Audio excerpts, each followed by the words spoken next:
Ассалаумалейкум. Жалпы Москва шаарындағы мекендештері. Барыңыздарға Рамазан айы құт болсын. Урматтуу мекендешим, біз азыр Замзам халал чайханасындабыз. Замзам чайханасы Рамазан айын урматына соның бір сооп ишке кол сунуп тур. Мисал үчүн, сиз Рамазан айында Замзам чайханасына келип, ифтарлык кылсаңыз, дал ушундай даамдуу тамактар менен сизди тосуп алат. Бул тамактардын арасынан сиз үчүн биринчи тамагы шорпо, финик жана ошондой эле Замзам суусу акысыз берилет. Жана ошондой эле достор менен, бир туугандар менен, саналаштар менен келсеңиздер, 30 адамга чейинки кабиналарыбыз бар.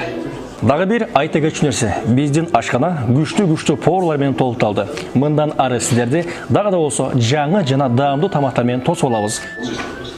Жеке намаз окуу үчүн жана жамаат менен таравих намаз окуу үчүн бизде бүт шарттар бар. Рамазан айында Замзам чайханасы ооз бекитинге чейин сиздердин кызматыңыздарда. Өзгөн районунда Кызыл Күнгөй тилкесиндеги жер көчкү бир турак үйдү басып калды. Бул туурасында Өзгөчө кырдаалдар министрлигинин маалымат кызматы кабарлады.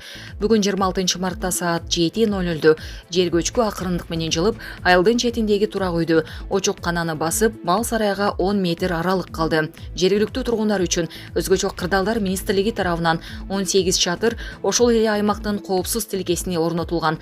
Азыркы учурда толугу менен шарт түзүү максатында электр жабдууларын орнотуу иши аяктап, таза суу менен камсыздалды. Ошондой эле улуттук Кызыл Ай коому тарабынан 2 даана чатыр орнотулуп, анда штаб жана медпункт жайгашкан. Азыркы учурда убактылуу жашап жаткан 81 жаранга төшөнчү, гигиеналык каражаттар жана тиричилик буюмдары берилди. Эске салсак, 22 март күнү саат 5:00 чамасында Кызыл Күнгөй тилкесинде жер кыртышы активдешип, болжол менен 1 миллион метр куб жер көчкү түшкөн. Карл Маркс айылына 1 даражадагы табигый мүнөздөгү өзгөчө кырдаал жарыяланып, аймактан 195 тургун жеңил оокаттары менен коопсуз аймакка көчүрүлгөн болчу. Булак Назар Ньюс кежи.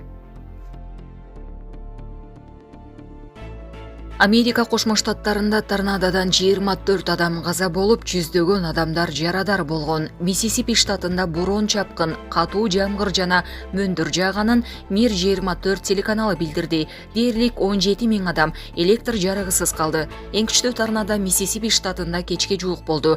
Силвер Сити шаарына биринчилерден болуп соккурулду. Андан кийин борон түндүк батыш багытында жылган. Диаметри 1 километр болгон торнадо болжол менен 80 км/саат ылдамдыкта учуп, жолундагы бардык нерсени шыпырып кеткен. Роллинг Форк шаары толугу менен талкаланган. Жабыркагандар дарыгерлерге кайрылууну улантууда.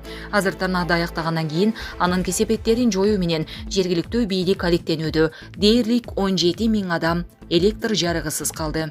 Булак Назар Ньюс кежи. Гондурас Кытай менен достошуп, Тайвань менен мамилесин үздү. Гондурас Тайвань менен дипломатиялык мамилесин токтотуп, Кытай менен достошууну чечти. Бул тууралуу Гондурастын тышкы иштер министрлигине таянып, Известия агенттиги жазды. Гондурас дүйнөдө бир гана Кытайдын бар экенин тааныйт. Кытайдын өкмөтү жалгыз мыйзамдуу башкаруучу болуп саналат. Тайвань Кытайдын аймагынан ажырагыс бөлүгү деп айтылган мекеменин Твиттер баракчасында. Буга чейин 13 мартта Си Цзиньпин Кытай Тайвань менен биригүү аракетин алдыга жылдырууга ниеттенип жатканын билдирген. Лидер аны каражатты жана күчтүү аябаган артыкчылыктуу багыт экенин белгилеген. 5 мартта Кытайдын 2023 жылга карата социалдык экономикалык өнүгүү планы жарыяланган. Анда Пекин Тайвандын көз карандысыздыгына каршы күрөштү улантып, арал провинциясы менен кайра биригүүгө аракет көрөрү айтылган. Кытай менен Тайвандын ортосундагы келишпестик АКШнын өкүлдөр палатасынын спикери Нэнси Пелоси өткөн жылдын август айында аралга баргандан кийин курчуп кеткен. Кытай Тайванды өзүнүн аймагы деп эсептеп, башка өлкөлөрдүн расмий өкүлдөрүнүн аралга келишин Тайвандын көз карандысыздыгын колдоо катары баалап келет. Булак Спутник эжи. Путин: Россиянын акталган ураны бар, ок-дарыга жооп кайтарчу нерсеси бар. Украина курамында акталган ураны бар, ок-дары колдоно турган болсо, Россия тиешелүү жооп кайтарат.